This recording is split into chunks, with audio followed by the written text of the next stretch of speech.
Hi everybody, we are Mike and Brenda Baker, and today we're going to be talking about 3 strategies to help your child deal with your divorce even years later.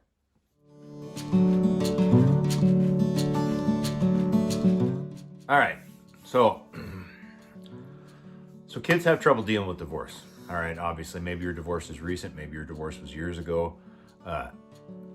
Some kids, quite honestly, the ones I see deal with it the hardest aren't necessarily the younger kids. Yeah. A lot of times it's adult kids who watch their parents of 20 and 30 years divorce. Do you want to know why those divorces happen? Because they didn't take time to work on the relationship, and the kids left and there was nothing left. Okay. So let's talk real for a minute. Okay. Whether your kid's a small kid or an adult kid, helping your kid deal with divorce, you are just going to have to explain right up front that life is messy. Now, this is not an excuse for divorce. We are giving no excuses for divorce here, okay? We will tell you that our remarriage is our last marriage, all right? And that is our motto somewhat, is let your remarriage be your last marriage, okay? Not that I want you stuffing their body under the porch or anything, but, okay, make this one work. There's no reason it can't, okay? But explain to your kids, kiddo, life is messy. And if I could undo all the hurt and if I could undo all these things, I would. But life is messy, and sometimes there are just things we have to deal with. Yeah. Honestly, 3 of our kids have had they've had difficult situations because our divorces were very difficult on them. But yeah, like Mike said, it's so important to just teach them. You're going to make mistakes too, and that's how life is. What you need to teach them more than, I guess, life is messy is the positive side, the push through it, get through it, learn how to start overcoming and thriving again. That is where anything that happened before can be kind of made a little better. Well, basically, if you're going to teach them that life is messy, which it is, teach them how to use a broom. Yeah. Okay. So that brings us into number 2. Don't sugarcoat the conversation. Yeah. I see so many parents, I need to protect my kids from what really happened. No, you don't. Now, we're going to talk about the other half of that here in a second, but don't sugarcoat the conversation. We are divorced because. Yeah. All right? Now, I am going to blend number 3 in with this a little bit, all right? Because I think it applies. Yeah. Leave the anger out of it. Leave your opinion out of it.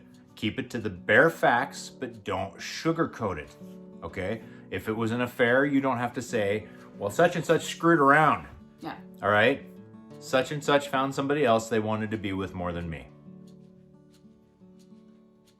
But that's age appropriate. Well, age appropriately. Teenagers can know. Well, teenagers, but you got to leave the anger out of it. That's the problem. Yeah. You can't just, even with a teenager, I would highly suggest that you don't just say such and such screwed around on me. That's anger. Okay?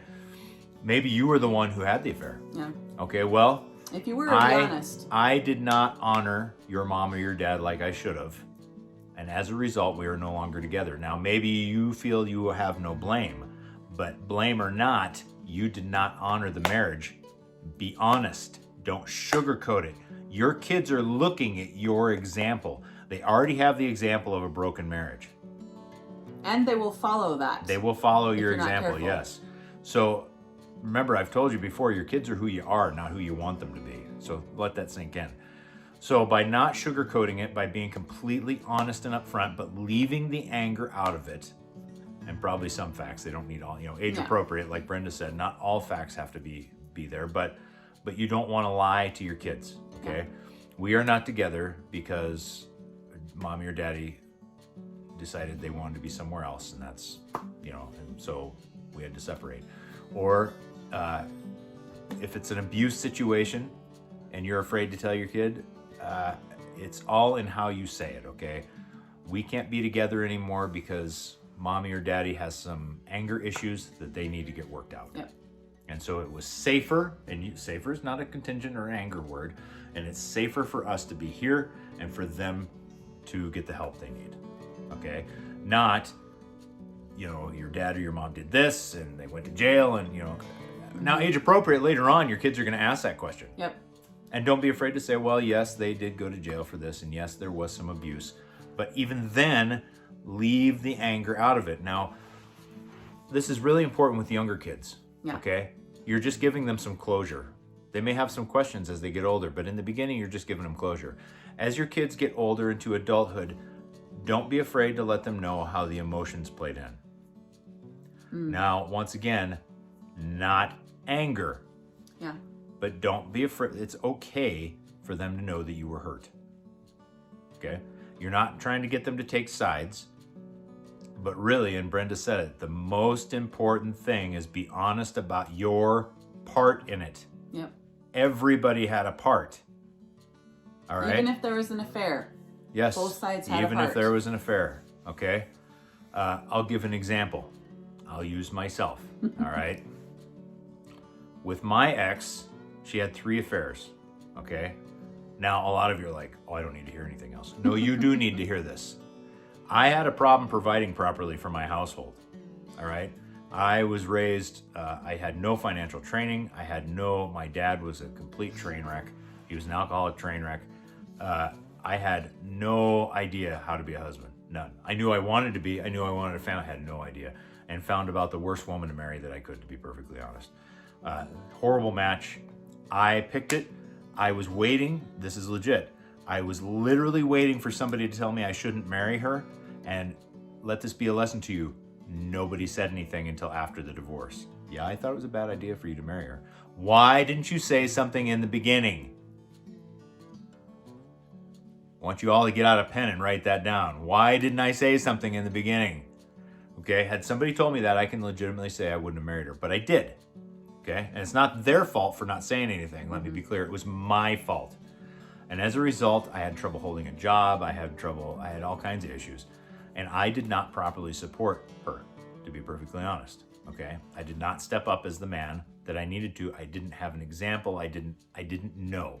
But I was still wrong. It didn't help that she was mentally abusing him. But whoa, that's not what we're talking about here. I want to make it abundantly clear that I had a part in that. Okay, so my point is my boys all know the emotional side of that. All right, and we tried very hard. It was very difficult. They know how I feel about her now because they're all adults and they asked. Yeah. Okay, and I told them. But as they were growing up, I really tried hard to keep that stuff to myself until it was age appropriate. But own it. Own your part. Now I want to circle back and kind of talk about how we have navigated a few of the different situations that we've had. Our middle son, Mike, adopted from a little tiny guy. He didn't know his biological father much. When he did have visitations, he didn't show up most of the time until Mike came around. And there were other things, okay? But from a very young age, our son knew that he was loved. He knew that this was dad because he lived with us, obviously. But the day that Mike adopted him, we didn't tell him all of the details because he was 4 years old at that point. Yeah. He had no understanding or maturity to be able to understand. Okay, and as it was, we didn't keep it a secret because he knew that he was being adopted. Yep. He knew that he had another father somewhere else. But a lot of the details came as he got older. Mm-hmm. Now, the reason that we didn't share all of the reasons, and actually he didn't know some of the reasons until just recently, and he's 27 now. But it's been a really painful process for him because there's been a lot of abandonment there. Even though Mike was amazing as a dad, he still wonders why. Why didn't my biological father want me? He met the guy when he was 18 years old, and it was an utter nightmare disaster. And our son saw right through all of his BS. Yeah. But it was still very painful for him. But I firmly believe that if we would have kept that until he was 18 to tell him all of the things, he would have been so angry I don't know what he would have done. So I highly always encourage people to make sure that they're sharing small things, age appropriately, all the way along, so that as their child matures, they understand more and more, without the emotion, like Mike was saying. Yeah. But just so that they're aware, so that they don't have this bomb dropped on them at 18. Right. So I think that that's all we have for today. We're thankful that you're here. We have lots and lots of other strategies and things to apply to your family, to your blended family, to make it easier to deal with the hard stuff. We have lots of tools, and so go to the link below if you're interested in finding out more about how to work with us personally. We thank you so very much for being with us today, and we will talk to you again soon. Bye.